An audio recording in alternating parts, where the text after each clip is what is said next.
A huge crowd cheers as Kwame Nkrumah leaves James Fort Prison freed by the governor as an act of grace on the eve of the inauguration of the new constitution. The rallying call by the founding fathers and advocates of African independence was based on three main issues affecting the natives. That is ignorance, poverty, and rampant diseases. But more than half a century later, these aspirations remain as empty promises peddled in each campaign by those vying for power across the African continent, of course. Something is really not adding up.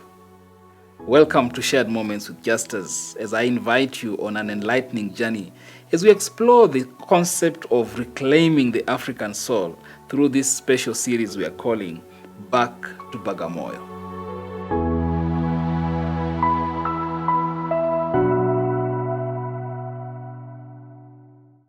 Bagamoyo is a small town in Tanzania, and it holds a powerful significance for Africa's identity, heritage, as well as development. Now, the big question is, did we truly attain independence, or are we still entangled with the ghosts of our slave masters? Are we genuinely committed to addressing the foundational and fundamental issues affecting our continent? Or have we forsaken the plight of the masses? One would think that a decade would have been more than enough to usher in a collective wealth, health, as well as wisdom for all Africans in a single generation. Yet, here we still are, standing and grappling with the same challenges we faced 60 years ago. It's a clear indication that perhaps we have been solving the wrong problems. This is the premise we are having this kind of thinking of Back to Bagamoyo. Back to Bagamoyo means embracing the cultures and traditions that were erased during colonization and slave trade and taking pride in them. It simply means rejecting the Arab or the European ideals of beauty, intelligence, and even success that were forced upon us and celebrating our own unique talents and contributions to the world. So joining me to put some context to the conversation is my friend Edward, who is a writer, a journalist, a storyteller, among other things. I mean, you are many things. Vipi lakini? Safi sana. Karibu sana. Asante. You know, some of these things we are bringing to this conversation really are things that people have been talking about before. And so, going by the theme or the title that we have given it, Back to Bagamoyo. Back to Bagamoyo. And Bagamoyo, of course, we all know is in Tanzania. Yes. Historically, there's so much that relates to what we are doing today that goes way back to events that took place in that small town in Tanzania. Please give us some background that will help our viewers to appreciate this particular conversation in light of our independence and the things that we are still struggling with, issues of poverty, issues of health, and issues of ignorance. Perhaps I would take it from the point of the history of slavery in Africa. You know, the history of colonization and slavery has very painful connotations. Yeah. You know, millions of people are forcibly taken away, probably at the prime of their lives, and then shipped to Europe and some Arabic countries. These people were not told that they were actually being taken as slaves. So it led to a point where they believed that by getting to the coastal town of Bagamoyo, they'd find rest. So in essence, they'd offload their luggage. And on getting to Bagamoyo, you are told, like, this is just a shipping point. The journey is just beginning, because Bagamoyo was the exit to Zanzibar. So, and Zanzibar was the town where these Arabs were collecting. Zanzibar was the slavery town, yeah, as it were. So the slave market. So let's understand this. You know, here we are. as an African society, going about life Yes. normally. Yes. And then there are guests who have visited the continent. Yes. And who later on we come to learn identify as colonial masters. Yes. And so And slave traders. And these visitors somehow collude with our local leaders. Yes. And they have some sort of arrangement with these local leaders who we listen and respect. We listen to and respect so much because of how our society was then. And so these local leaders approach the residents, the natives. Some are rounded up, yes, forcibly, although others are persuaded. Yes. And so they encourage them to actually facilitate the visitors by helping them to transport or carry some goods. And the rest of the other stuff, which they've also taken in from us. To a certain location. Yes. So when these guys are starting this particular journey, for them, they believe it's going to end by them. It's not far. Yes. When you're escorting your visitor, how do you imagine you're going to trek like 2,000 kilometers on foot or more? So they're not even told where exactly the location or the destination. You only come to realize 3 or 4, 5 or a month later that this thing is not ending. Yeah. You imagine trekking from DRC to Bagamoyo.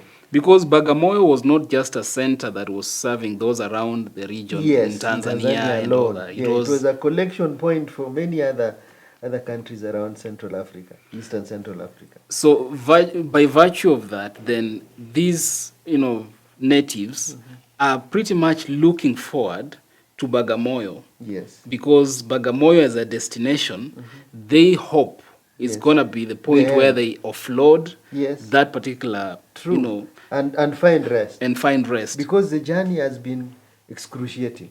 Many people have died along the road. Yeah. The truth is just as that only the fittest and perhaps the very best. You have to be very fit to imagine walking, and I can't imagine anyway, 2,000 kilometers plus, and there's no road. Yeah. It's in the bush, and the terrain is terrible, and you are chained to the next fellow forward, and you are carrying an ivory task. Whose weight is the weight is impossible. Yeah. And then you are whipped because you can't delay everybody else. Yeah. Your only exit is to die. So a lot of them. If you are dead, then we can unchain you and then throw you away. So at least you've had a reprieve. But imagine if you then succeed going to Bagamoyo, then it means you are among, these were the cream of the society then. These were strong people, and by the time they get to these people, it's like, to Bagamoyo, it means you are a person who naturally has resolve, you are proactive, you have an agenda for your life. You are not just living aimlessly. If you are a hunter, maybe you are the best hunter in the village. If you are a wrestler, if you are a blacksmith, whatever you are doing at that particular point, because the society was also, we would say, a developing one, from scratch, even if it was primitive. So it means you are among the peak in the society. So these guys, some of them survive and they manage to get to Bagamoyo. That's supposed to be a reprieve. It's true.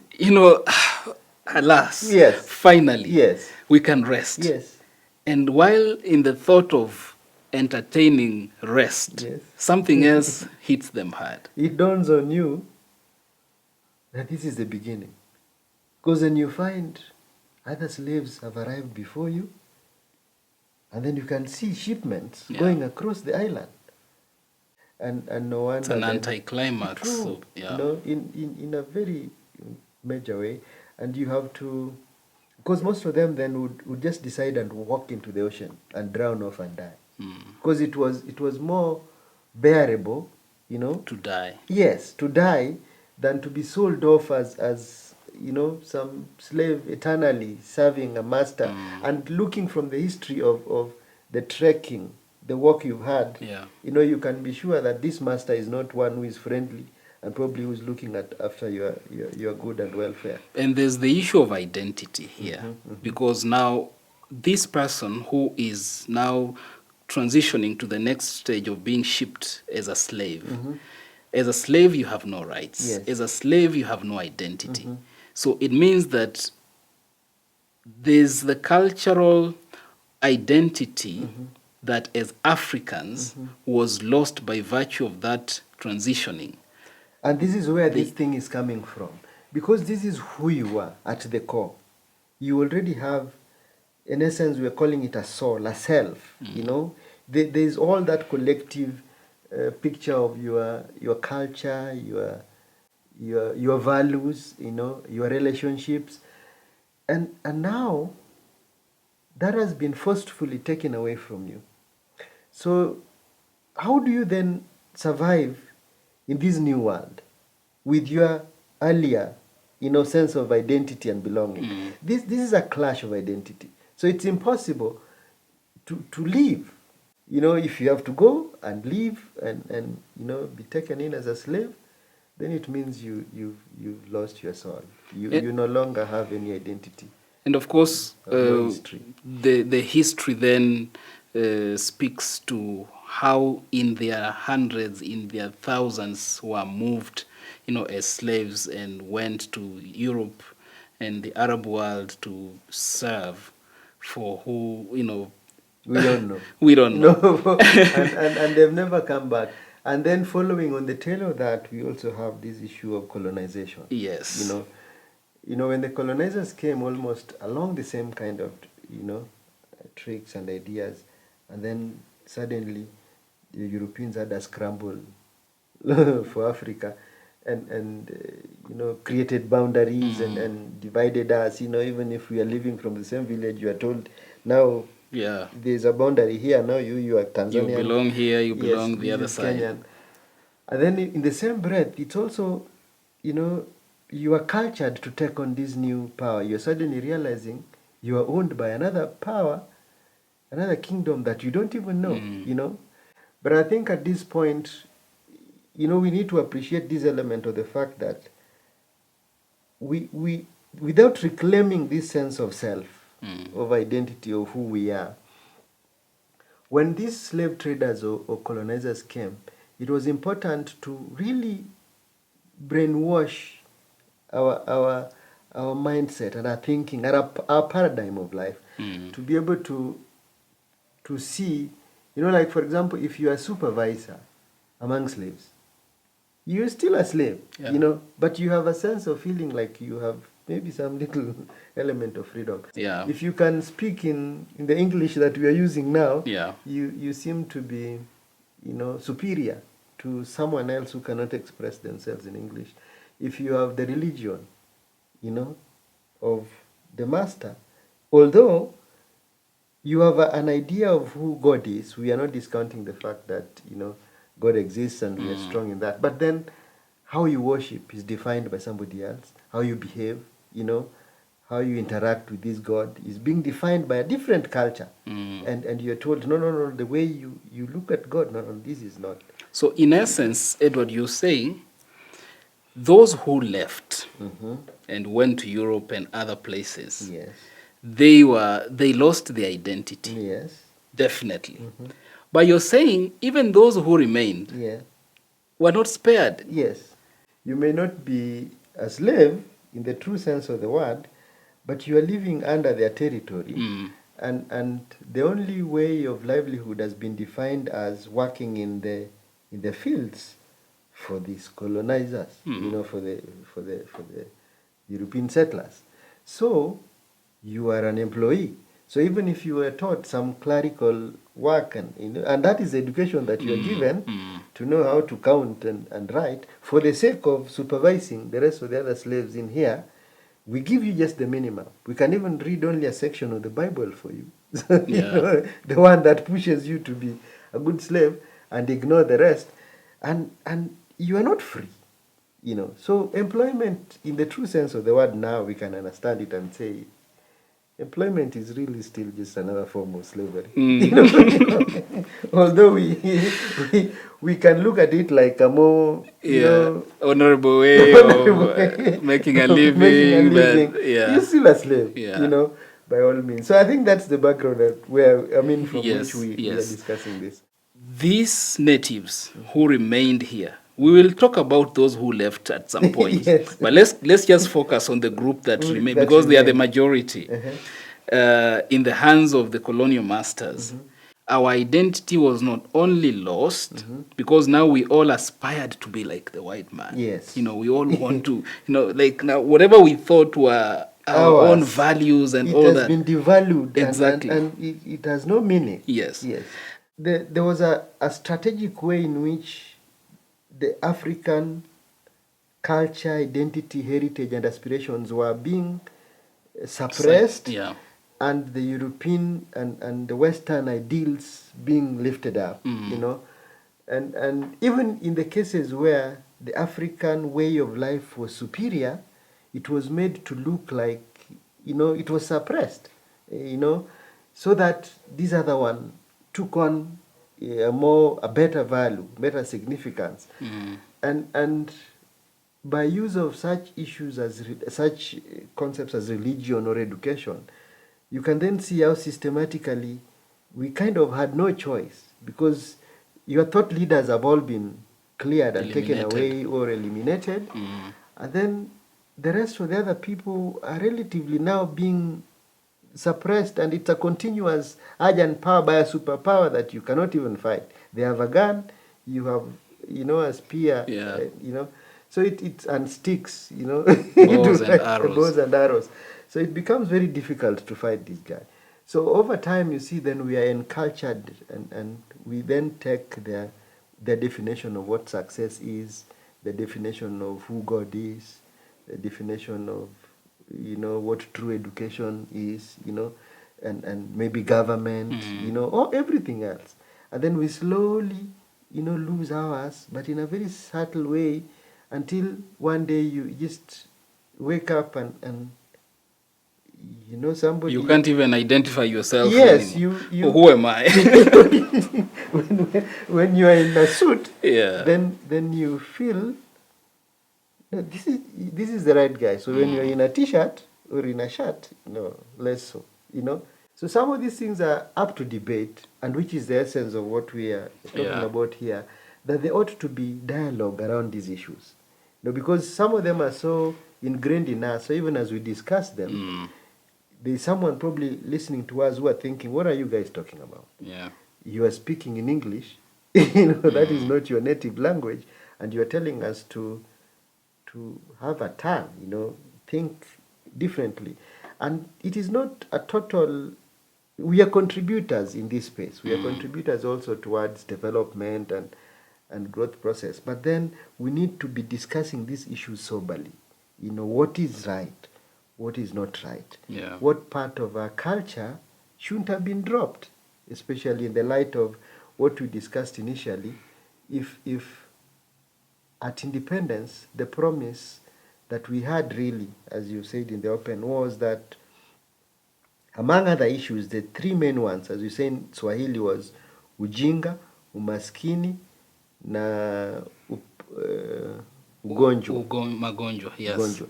So, which means really we are looking at prioritizing health, education, and poverty. Yeah. We are more than half a century later. But in the campaigns, political campaigns in our countries across Africa, tell me which country has dealt with those conclusively, and if it is not among the agenda at every campaign period. Because your politician will come with promises around the issues of health care, around the issues of eradication of poverty and wealth building, and around the issues of education or, that kind of thing. These will always be in the agenda, whether it's primary education or tertiary, but we are rotating around the same, which means we have not solved these problems like the West has done them. And then 60 years later. And then perhaps it shifts the narrative from, so that we are not seen as people who are just seated here complaining about what the white man did or didn't do, and getting our own responsibility. Because you were all clamoring for independence. Yes. You were given. You are given. Yes. You what do you want? Independence. Okay, you can have it. Yes. And then we are saying more than half a century later, the things that we thought we were going to address after we receive independence, we haven't done a bit. We are still struggling. Then where is the problem? When your identity, how you define yourself, has been robbed away from you, you lose bearing. You know, you cannot be able to even define success. You cannot contribute when you've given a storyline that you are poor, even if you are sitting on gold, you know, but somebody has defined you as poor. You know, you have 1,000 heads of cattle, but by definition you are struggling and you are poor. So you, over time, you come to believe you are poor. You've been made to, despite abundant wealth in everything, you've been suppressed and made to believe that you first of all, your existence, your very existence, these things are painful to discuss, but we'd say your very essence of color is wrong. When we draw pictures of the devil as black, and very weird, and we draw angels as white, so already, and then we say, we are black, people are white. So it brings on a lot of issues, and it's ingrained in religion and culture to such a deep extent that you'd almost think God is white. How? You don't know. We've seen this introduces the element of paradoxical thinking. Truth is more complex and multidimensional. When you talk about eradication of disease, by bringing in a scientific way of looking at disease and illnesses, we've also progressed immensely. Right. But then in the prevailing method, where we've institutionalized medicine as popping a pill, we've brought out a very complex issue and reduced it to, now it is a pill. It's no longer a wholesome way of health. So we kind of cheapen the thing. So we would not want to discount the education. Yes. We won't be speaking in English right now. We won't discount completely maybe the religious things that they brought in, but this is where we are now coming in. Like, at our core foundational existence, if we don't have an identity, then it means all these things are just superficial. We are gnawing at the leaves while the root is terribly rotten. So how do you expect a good fruit? But this thing is already rotten here from the beginning. So probably looking at what we ought to prioritize, what we ought to consider, so which is what brings us to this thought of, like, what would we bwaga in Bagamoyo? What did we exactly lose? Yes. Or, offload? Yes, and in how is Bagamoyo. it that we cannot reclaim it? Because here we even going deeper to think, like, before slavery and the Western civilization, we were building pyramids. Yeah. Before any scientific, instruments and all that, how was that technology? Justus, can you explain to me the technology that was used in building a pyramid by someone who is primitive, who is a relative to a monkey, who has no clue of who God is, So something is not right, This is an ongoing series. Yes. And we definitely will be spending a lot more time on each of these subjects that we are today just, hovering over and not necessarily digging deep as we ought to, but it's intentional. Because these are not subjects that we can just in one sitting be able to really dig deep and... especially in the light that we are talking about the African Day today. Yes. Celebrating, Africanness and identity and so forth. And so it's just a surface thing, but I agree with you, it's much deeper. So this is perhaps an invitation to our audience, so that then we can be able to engage beyond just the African Day. Today was just to ignite that desire for And the us to, and the conversation. conversation really. And so the call to go back to Bagamoyo, where it all started, and Bagamoyo, perhaps I should say, is just metaphor. being used metaphorically Yes. to represent all those centers. And Okay. it's not necessarily that Bagamoyo was the only place that these things were taking place. Yes. And so we've picked Bagamoyo metaphorically to be able to illustrate the depth of the matter. But going forward, what should we expect? Now, there are many things to expect here. I think deeply it's also an acknowledgement of the pain and trauma that or the past, not ignoring it, because somebody would ask you, I was not there. That's none of my issues, but it defines you. It defines us. So acknowledging it and is a good step, so we don't forget it. And also now remembering some of those things to inform how we move forward. But primarily is also trying to find out anchors, we anchors for development or progress, because things don't just happen. There's the law of cause and effect. It is well known right now that better ideas, better concepts lead to better decisions and actions, which give us better results. The more aware you are, the better the decisions you can make, and your outcomes are much better. So if you plant something, you don't put in fertilizer, your harvest will equally be dismal. And so, in a sense, in the global scope where we are now having, we are not limited. The information is not limited. We can explore some of these issues. You can read for yourself the history of the African slave trade and colonization and be informed and make right decisions, so that you can then now decide, okay, cobalt is in Congo and copper is in Congo. What then makes it,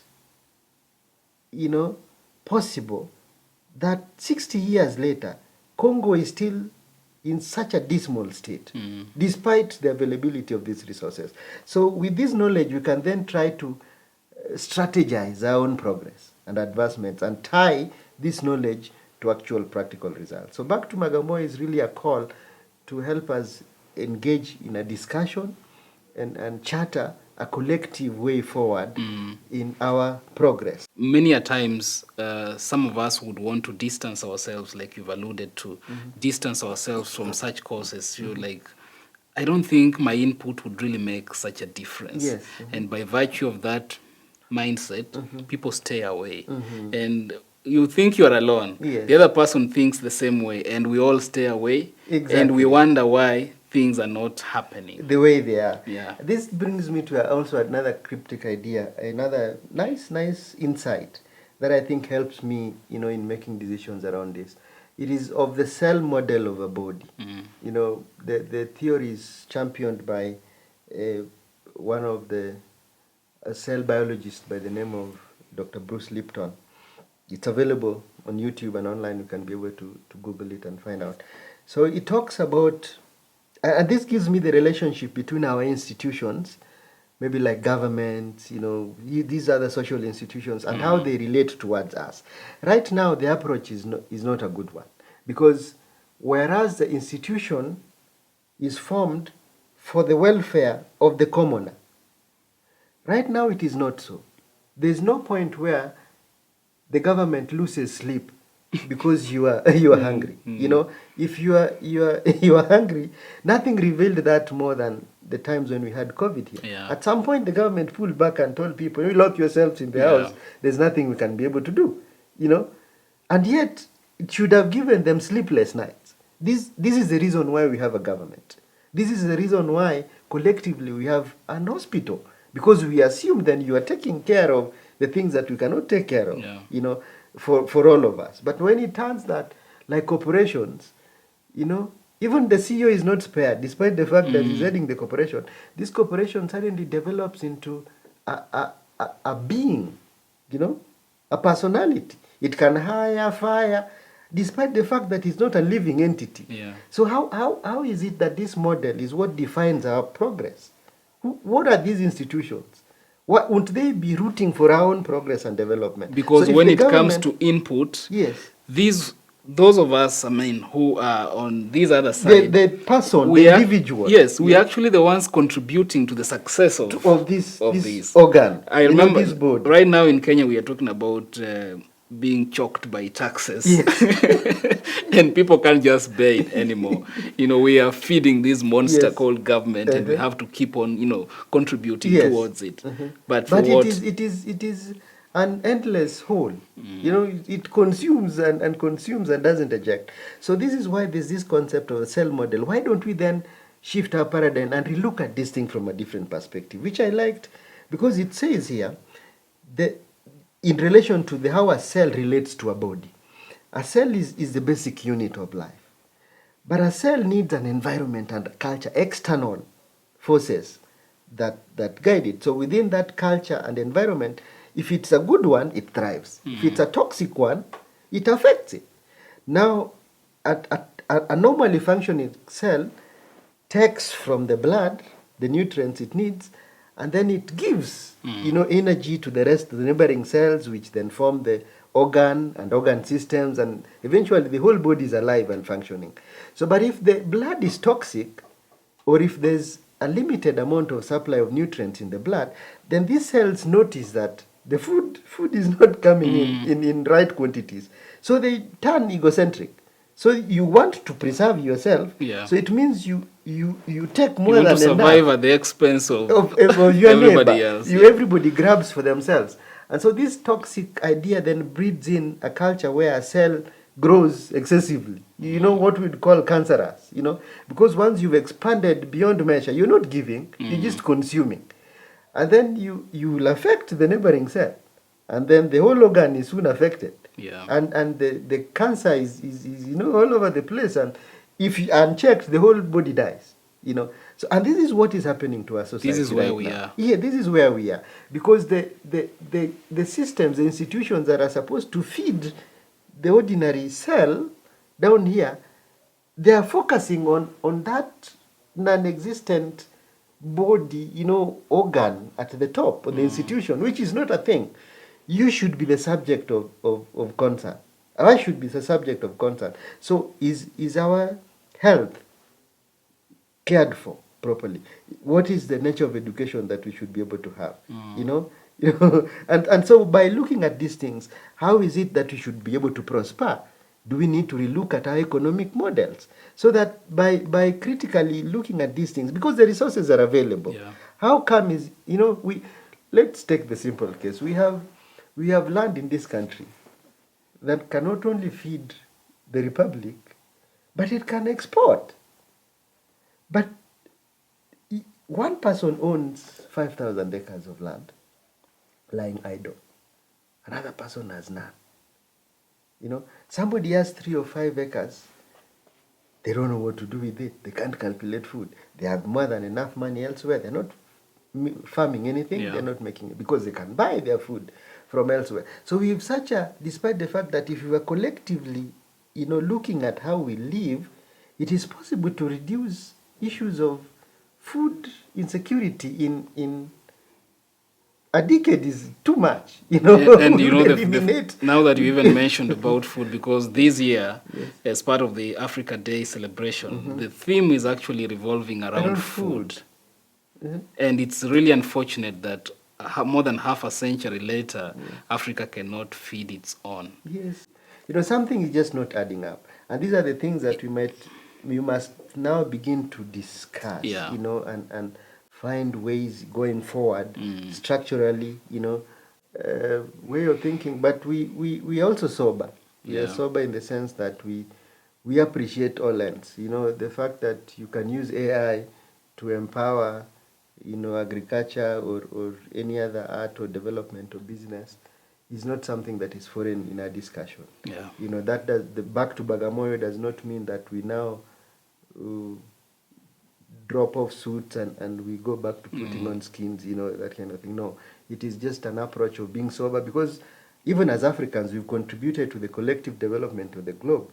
And so we are not calling for an either-or situation, but a very inclusive way of looking at things so that it's a fair world for all.